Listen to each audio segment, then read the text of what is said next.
Praise Lord, brothers and sisters. இன்னைக்கு என்ன பார்க்க போறோம் அப்படின்னா, உங்கள் எதிர்காலத்தை பற்றி தேவன் என்ன சொல்ல வருகிறார் அப்படின்னு நம்ம அறிய விரும்புறோமா அப்படின்னு பார்க்க போறோம். எப்பயுமே என் எதிர்காலத்தை பத்தி ஆண்டவர் என்ன நினைக்கிறாரு, என்ன சொல்ல வர்றாரு அப்படின்னு சொல்லி எல்லாத்துக்குமே ஒரு ஆர்வம் இருக்கும். அது என்ன, நம்ம எப்படி அறிஞ்சுக்கலாம் அப்படின்ற பத்தி இந்த வீடியோல நம்ம விரிவா பார்க்கலாம்.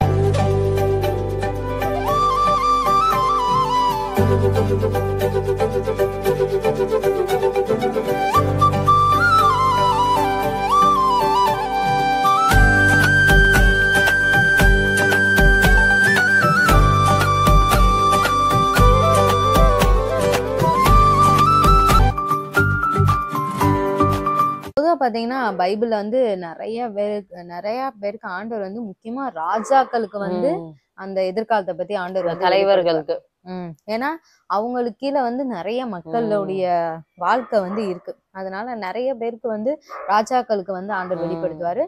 அவங்களுமே அந்த மாதிரி சிந்தனையோட அடிக்கடி இருப்பாங்க. நம்ம தேசத்துக்கு என்ன ஆக போகுது, நம்ம ஃபியூச்சர் எப்படி, நம்ம மக்கள் எப்படி இருப்பாங்க அப்படின்ற சிந்தனை பொதுவா ராஜாக்களுக்கு அதிகமாவே இருக்கு. நம்ம இந்த வசனத்தை நம்ம வாசிக்கலாம். தானியேல் 2ஆம் அதிகாரம் 29ஆம் வசனம். ராஜாவே, உம்முடைய படுக்கையின் மேல் நீர் படுத்திருக்கையில் இனிமேல் சம்பவிக்க போகிறது என்ன என்கிற எண்ணங்கள் உமக்குள் எழும்பிற்று. அப்பொழுது மறைப்பொருளை வெளிப்படுத்துகிறவர் சம்பவிக்க போகிறதை உமக்கு தெரிவித்தார். ராஜா தூங்குறாரு. படுக்கும் போது அவருக்கு இனி என்ன சம்பவிக்கும் அப்படின்ற நினைவுகள் எழும்புச்சான். அதனால ஆண்டவர் அவருக்கு அந்த ட்ரீம், இது யாருன்னா நேபுகாத்நேச்சாரை பத்தி நீங்க அதை எடுத்து நீங்க படிச்சு பாருங்க. ஆண்டவர் அடுத்து எத்தனை கிங்டம்ஸ் வரும், அந்த கிங்டம்லாம் எப்படி எப்படி உடையும், எப்படி எப்படி இருக்கும் அப்படின்ற நிறைய ரகசியத்தை வெளிப்படுத்துவாரு. தானியேல் தான் அதுக்கு போய் அர்த்தம் சொல்வாரு. ஆனா இதுதான் நடந்தது. அவர் ஃபர்ஸ்ட் யோசிக்கிறார், இனிமே நமக்கு என்ன நடக்கும் அப்படின்னு யோசிச்சுட்டு அப்படியே படுத்திருக்காரு. அப்படியே படுக்கும் போது அப்படியே யோசிச்சுட்டே திங்க் பண்ணிட்டே படுத்திருக்காரு. அதனால ஆண்டவர் உங்களுக்கு இதை தந்தாரு அப்படின்னு சொல்லி தானியேல் எக்ஸ்பிளைன் பண்றாரு. இப்ப இன்னொரு வசனம் வாசிக்கலாம். நம்ம எல்லாத்துக்குமே ஒரு டவுட் வரும், ஆண்டவர் நம்ம கிட்ட பேசணும் விரும்பிட்டானா டைரக்டாவே பேசிடலாம்ல, எதுக்காக இப்படி எல்லாம் நான் அடிக்கடி அதை நினைச்சிருக்கேன். எதுக்காக ஒரு கனவு வருது, அந்த கனவுக்கு நம்ம அர்த்தம் வேற கண்டுபிடிக்க வேண்டியது. அது ஒரு புதையல் மாதிரி நம்ம தேட தேடதான் அது நமக்கு அது ஒரு விளக்கமாவே புரியும். ஏன் ஆண்டவர் பேசணும்னு நினைச்சா நம்ம டைரக்டாவே பேசலாம்ல அப்படின்னு சொல்லி அதுக்கு நம்ம ஒரு வசனம் வாசிக்கலாம். நீதிமொழிகள் 25ஆம் அதிகாரம் 2ஆம் வசனம். காரியத்தை மறைப்பது தேவனுக்கு மேன்மை, காரியத்தை ஆராய்வதோ ராஜாக்களுக்கு மேன்மை. இந்த இடத்துல பாருங்க எவ்வளவு அழகா இருக்குன்னு. ஆண்டவர் அதை மேன்மையா பாக்குறாராம். அதாவது ஒரு கிஃப்ட் பாக்ஸ் மாதிரி நம்ம எப்பயுமே நிறைய எல்லாமே எப்படின்னா கிஃப்ட் ரேப் பண்ணி தான் கொடுப்பாங்க. ஏன் அப்படி கொடுக்காங்கன்னா அது வெளியே தெரியக்கூடாது. ரேப் அது எப்படினாலும் அடுத்த நிமிஷம் ஓபன் பண்ணதான் போறோம், இருந்தாலும் அதை ரேப் பண்ணி தான் கொண்டு வருவாங்க. எதுக்கு அப்படின்னா ஒரு சீக்ரெட் அதை மெயின்டைன் பண்ணும், ஒரு கியூரியாசிட்டி, இதுக்குள்ள என்ன இருக்கும் அப்படின்றத ஒரு ஆர்வத்தை தூண்டக்கூடிய. அப்பதான் நம்ம ஆராய்ஞ்சு நம்ம என்னென்ன இருக்குன்னு பார்ப்போம். அது அந்த பிரிக்கிறதுக்குள்ளே ஒரு இது இருக்கும் தெரியுமா, நம்ம என்ன இதுல வச்சிருப்பாங்க அப்படின்ற மாதிரி ஒரு சந்தோஷம் இருக்கும். அது கல்யாணம் ஆன புதுசுல எல்லாம் அந்த நிறைய கிஃப்டா வந்திருக்குமா, அந்த கல்யாண மேடையில இருந்து வீட்டுக்கு பிரிக்கிறப்ப ரொம்ப ஒரு இதாதான் த்ரில்லிங்கா தான் இருக்கும். அந்த மாதிரிதான் ஆண்டவரும் நம்மள அப்படிதான் நினைக்கிறாரு. என்னன்னா ஆண்டவருக்கு அந்த விஷயத்த மறைக்கிறது ஆண்டவருக்கு மேன்மையா, ஆனா அதை ஆராயிறது ராஜாக்களுக்கு அப்படி ஆராயறதுதான் ராஜாக்களுக்கு மேன்மை. நம்மளும் ஆண்டவர் மாதிரி ராஜாக்களும் அதை மறைக்கிறது தான் மேன்மைன்னு ஆண்டவர் சொல்லல. அதை ஆராய்ஞ்சு நம்ம அதை கண்டுபிடிக்கிறதா ராஜாக்களுடைய இதே மேன்மை. இப்ப நம்ம நினைக்கலாம், சரி ஓகே சிஸ்டர், நீங்க சொன்ன மாதிரி ராஜாக்களுக்கு அப்படி வேணா கண்டுபிடிக்கிறது மேன்மையா இருக்கலாம். நமக்கு ஏன் சாதாரண மனுஷங்களா நமக்கும் ஏன் ஆண்டவர் கனவு அப்படி தராரு அப்படின்னா, அதுக்கும் ஆண்டவர் ஒரு வசனம் வச்சிருக்காரு. வெளிப்படுத்தல இருக்கு. நம்ம யாரு, புதிய பாட்டுல ஆண்டவருடைய சத்தியத்தை ஏற்றுக்கொண்ட நம்ம யாரு அப்படின்றத நம்ம பார்க்கலாம். வெளிப்படுத்தின விசேஷம் 1ஆம் அதிகாரம் 6ஆம் வசனம். நம்மிடத்தில் அன்பு கூர்ந்து தமது இரத்தத்தினாலே நம்முடைய பாவங்களற நம்மை கழுவி தம்முடைய பிதாவாகிய தேவனுக்கு முன்பாக நம்மை ராஜாக்களும் ஆசாரியர்களும் ஆக்கின அவருக்கு மகிமையும் வல்லமையும் என்றென்றைக்கும் உண்டாயிருப்பதாக. இப்ப இந்த வசனத்துல தெரியும் பார்த்தா, யார் யாரெல்லாம் ஆண்டோட ரத்தத்தினால கழுவப்பட்டிருக்காங்களோ நம்ம எல்லாருமே பிதாவுக்கு முன்பாக நம்ம ஒரு ராஜாக்களும் ஆசாரியர்களாகவும் இருக்கிறோம். இப்ப உங்களுக்கு ஒரு அளவு புரிஞ்சிருக்கும் அப்படின்னு நினைக்கிறேன். இப்ப நம்ம ஒவ்வொருத்தருமே ராஜாக்களா நம்ம பார்க்கும்போது நமக்குமே ஒரு இன்ஃபர்மேஷன் வருது அப்படின்னா பரலோகத்துல இருந்து அது ஒரு சீக்ரெட்டா தான் வரும். அதாவது ஆண்டவர் அதை மறைச்சுதான் நிறைய நேரம் நமக்கு தருவாரு. ஆனா நம்மளுடைய கடமை என்னன்னா அதை ஆராய்ச்சி பண்றதா நமக்கு ஒரு மேன்மைன்னு ஆண்டவர் சொல்றாரு. நம்ம தான் அதை ஆராய்ச்சி பண்ணணும். இப்ப நீங்க நிறைய நேரம் நமக்கு ஒரு விஷன் வந்திருக்கும், ஒரு வார்த்தை வந்திருக்கும், ஒரு சொப்பனம் வந்திருக்கும், யாராவது ஒரு ப்ராஃபட்டிக் வேர்ட் சொல்லியிருப்பாங்க. ஆனா அது நமக்கு ஃபர்ஸ்ட் கிளியர் அண்டர்ஸ்டாண்டிங் வராது. வந்திருக்குமே தவிர இது என்ன சொல்ல அந்த வராங்க இடத்துல கரெக்டா நம்ம வச்சு புரிஞ்சுக்கிற நிலைமையில நமக்கு இல்ல இருக்க மாட்டோம். அப்ப உடனே நம்ம வந்து நினைப்போம், அப்ப சொல்றவங்க கரெக்டா சொல்லலாம்ல அப்படின்னு நினைப்போம். இல்லன்னா ஆண்டவரை பார்த்து கேட்போம், ஆண்டவரை நீங்க தான் தர்றீங்க, எனக்கு தெளிவா தரலாம்ல அப்படின்னு. ஆனா ஆக்சுவலி ஆண்டவர் என்ன சொல்ல வர்றாருன்னா, நீதான் மகனே அதை வந்து தேடணும், நீதான் சர்ச் அதை பண்ணணும். அசை போட்டுட்டே இருக்கணும். அதை ஒரு இது கண்டுபிடிச்சிட்டோம் அப்படின்னா அதை நம்ம தியானிச்சுட்டே இருக்கணும். அதை குறிச்சு நம்ம யோசித்துக்கிட்டே இருக்கும் போது அதனுடைய வழி வந்து பிறக்கும் அப்படிங்கறத வந்து ஆண்டவர் சொல்றாரு. ஆண்டவரே பாத்தீங்கன்னா வருங்காரியங்களை குறித்து என்கிட்ட கேளுங்கன்னு சொல்றாரு. ஏசாயா 45:11 இருக்கு. இஸ்ரவேலின் பரிசுத்தரும் அவனை உருவாக்கினவருமாகிய கர்த்தர் சொல்லுகிறதாவது, வருங்காரியங்களை என்னிடத்தில் கேளுங்கள், என் பிள்ளைகளை குறித்தும் என் கரங்களின் கிரியைகளை குறித்தும் எனக்கு கட்டளையிடுங்கள். அப்ப நம்ம தாராளமா வந்து ஆண்டவர்கிட்ட வந்து நம்மளுடைய ஃபியூச்சர் பத்தி நம்ம கேட்கலாம். ஆண்டவர் இனி என் வாழ்க்கை என்ன நடக்க போகுது, இனி வந்து எங்களுடைய குடும்பத்துல என்ன நடக்க போகுது, எங்க பிள்ளைகளுடைய வாழ்க்கையில என்ன நடக்க போகுது, இதெல்லாம் நம்ம வந்து தாராளமா வந்து நம்ம ஆண்டவர்கிட்ட கேட்கலாம். ஆண்டவரே அதுக்கு விருப்பப்படுறாரு, கேளுங்கள் அப்படின்னு தான் சொல்றாரு. நம்ம அடுத்த ஒரு வசனம் வாசிக்கலாம். யோபு 33:15 கனநித்திரை மனுஷர் மேல் இறங்கி அவர்கள் படுக்கையின் மேல் அயர்ந்திருக்கையில் அவர் ராக்காலத்து தரிசனமான சொப்பனத்திலே மனுஷனுடைய செவிக்கு தாம் செய்யும் காரியத்தை வெளிப்படுத்தி அதை அவர்களுக்கு வரும் தண்டனையினால் முத்திரை போட்டு. இந்த இடத்துல வந்து ஆண்டவர் சொல்றாரு ராக்காலத்து தரிசனம். தரிசனம்னா பொதுவா நம்ம வந்து எப்பயும் என்ன நினைப்பலாம், முழிச்சிருக்கப்ப நம்ம வர்றதான் தரிசனம் அப்படின்னு. ஆனா அந்த நைட் விஷன் அப்படின்றதான் சொப்பனம் அப்படின்னு வந்து ஆண்டவர் சொல்றாரு. சொல்லிட்டு என்ன சொல்றாருன்னா, மனுஷனுடைய செவிக்கு நான் செய்ய போற காரியத்தை வந்து வெளிப்படுத்துவேன் அப்படின்னு வந்து ஆண்டவர் சொல்றாரு. நிறைய பேருக்கு வந்து என்னன்னா, ஆண்டவர்கிட்ட வந்து கேட்டுட்டே இருப்பாங்க, ஆண்டவரே என் ஃபியூச்சர் எப்படி அப்படின்னு கேட்பாங்க. ஒரு லெவலுக்கு மேல அவங்களுக்கு வந்து ஆண்டவர் சத்தத்தை கேட்க முடியல அப்படின்னா நிறைய பேர் டிஸ்ட்ராக்ட் ஆகி வெளியே வந்து போயிடுவாங்க. அப்படி போன ஒரு ராஜா தான் சவுல் ராஜா. 1 சாமுவேல் 28:6 இருக்கு. சவுல் கர்த்தரிடத்தில் விசாரிக்கும் போது கர்த்தர் அவனுக்கு சொப்பனங்களிலாவது உரிமையிலாவது தீர்க்க தரிசனங்களினாலாவது மறு உத்தரவு வரவில்லை. அப்பொழுது சவுல் தன் ஊழியக்காரரை நோக்கி, அஞ்சனம் பார்க்கிற ஒரு ஸ்திரீயை தேடுங்கள், நான் அவளிடத்தில் போய் விசாரிப்பேன் என்றான். அதற்கு அவருடைய ஊழியக்காரர், இதோ ஏத்தோரில் அஞ்சனம் பார்க்கிற ஒரு ஸ்திரீ இருக்கிறாள் என்றார்கள். இன்னைக்கு வந்து நம்ம நிறைய வசனம் வந்து நாங்க சொல்றோம், நீங்க அதெல்லாம் நோட் பண்ணிக்கோங்க. ஏன் அப்படின்னா இது வந்து என்ன, அநேகருக்குள்ள இந்த டவுட் இருக்கும், நம்ம ஆண்டவர் ஏன் ஃபியூச்சர் பத்தி சொல்ல மாட்டேங்கிறாரு, அப்படியே ஃபியூச்சர் பத்தி சொன்னாலும் ஏன் ரகசியமா சொல்றாரு, நிறைய அதை கண்டுபிடிக்கவே கஷ்டமா இருக்கே அப்படின்ற மாதிரி. இப்ப இதெல்லாம் நீங்க நோட் பண்ணிக்கோங்க. இப்ப சவுல் ராஜாவுக்கு வந்து பொதுவாவே ஆண்டவர் வந்து 3 வகையா பேசிட்டே வந்திருக்கிறாரு. ஒண்ணு தீர்க்கதரிசி மூலம் பேசியிருக்கிறாரு, இல்லைன்னா ஊரீம்னு சொல்லுவாங்க. ஊரீம்னா அந்த நம்ம ஊர்ல சோவி போடுவோம்ல அந்த மாதிரி, அதாவது எஸ் ஆர் நோ பாக்குற மாதிரி. இப்ப போலாமா வேண்டாமா அப்படின்னு சொல்லும் போது அவங்க அது போடும்போது அப்படி வந்தா எஸ், இன்னொன்னு வந்தா நோ, அந்த மாதிரி ஒரு இது. இன்னொன்னு வந்து சொப்பனங்கள்னால ஆண்டவர் பேசியிருக்காரு சவுல் ராஜாக்கு.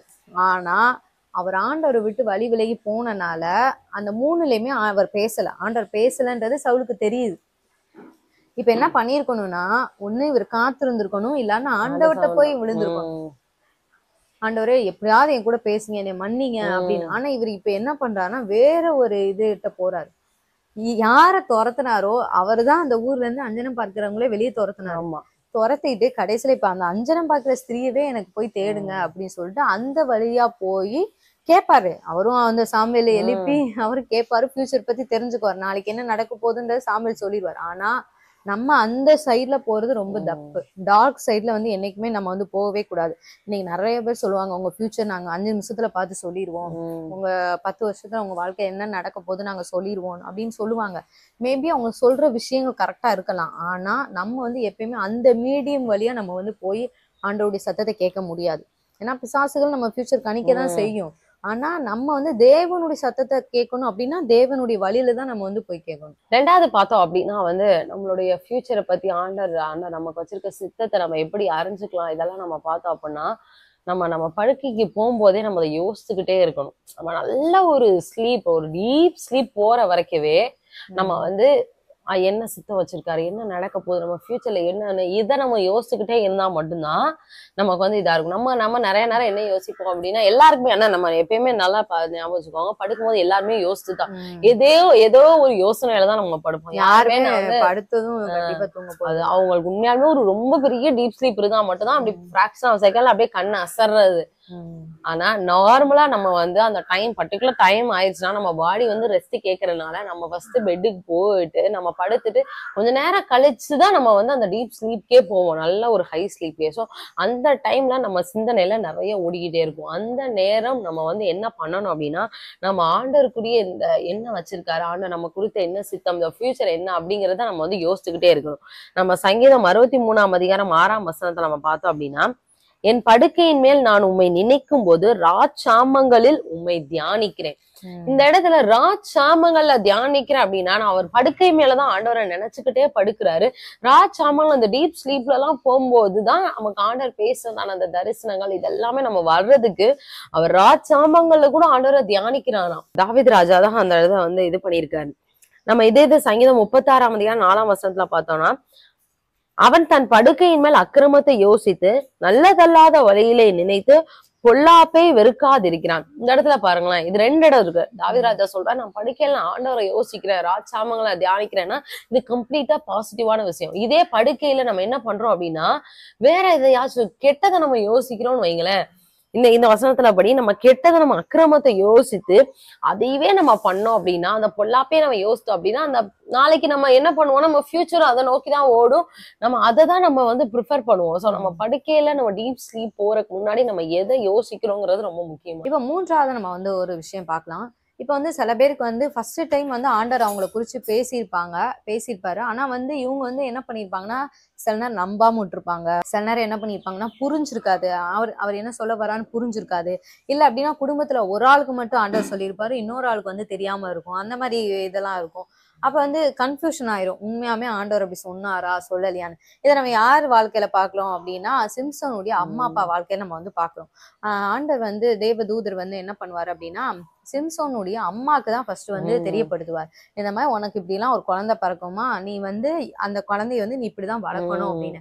அப்ப வந்து மனோவா வராரு. வந்துட்டு அவங்க வந்து மனோவாட்ட சொல்றாங்க, ஹஸ்பண்ட சொல்றாங்க, மனோவாக்கா அப்படியா, அவர் ரொம்ப ஆச்சரியப்படி நானும் பாக்கணுமே, ஏன்டி சொல்லுங்க. அப்புறம் திருப்பி போய் அப்புறம் 2வது டைம் வந்து திருப்பி மனோவாக்கிட்டையும் ஆண்டவர் வந்து பேசுறாரு. திருப்பி வந்து மனோவா இப்படி ஜெபிக்கிறாரு.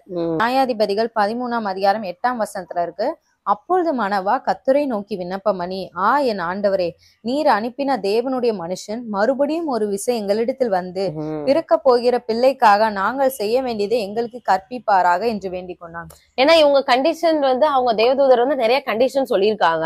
அதை போய் அவங்க ஒய்ஃப் சொல்லும் போது இந்த கண்டிஷன் அப்ப அவருக்கும் வந்து ஒரு இதா இருக்கு. அப்போ நம்மளும் இன்னும் கரெக்டா அவங்க கரெக்டா சொன்னாங்களா இல்ல அவங்களே கொஞ்சம் ஆசிரியர் சொன்னாங்களா தெரியல. அதனாலதான் மரம் வந்து திருப்பி எங்களுக்கு கரெக்டா எங்களுக்கு வந்து சொல்லித்தாங்க அப்படிங்கறத வந்து அவரு கேட்கிறாரு. அதே மாதிரி ஆண்டவரும் வந்து அவருக்கு வந்து செகண்ட் டைம் ஒரு சான்ஸ்ல கரெக்டா ஆண்டவர் வந்து வெளிப்படுத்தி கொடுக்குறாரு. பாருங்களேன், அப்ப ஒரு சின்ன சின்ன இருதய வாஞ்சையை கூட ஆண்டவர் நிறைவேற்றாரு.